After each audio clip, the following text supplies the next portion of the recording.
I'm Jenny. I'm Nick. We're plant doctors here at Moana Nursery. We're here to tell you about Shasta Daisies.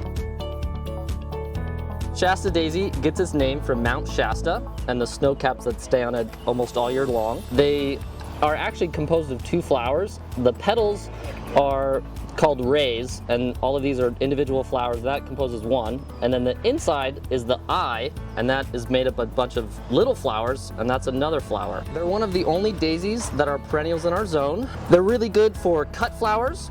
They're really easy to deadhead, and they'll rebloom until about September. They're really easy to separate, so you can spread them quite a bit, and they come in a bunch of different varieties.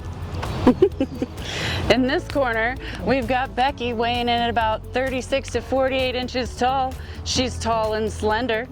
She's got some competition here with the Alaska, which maxes out at about 3 feet tall, also very slender. We've got our middleweights here with the snow caps. They're about 18 inches tall and 10 to 12 inches wide.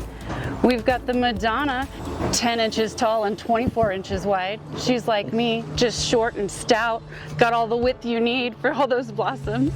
So once you choose who's coming home with you to decorate your garden, you want to put them in full sun.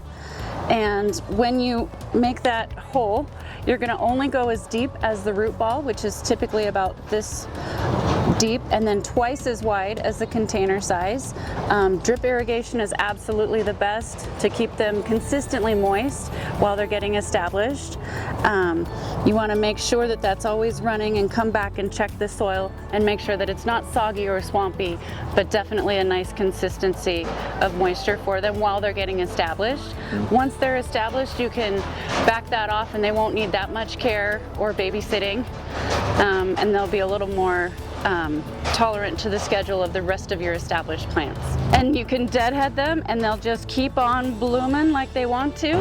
And if you have any questions, Come in and see us. we look forward to it.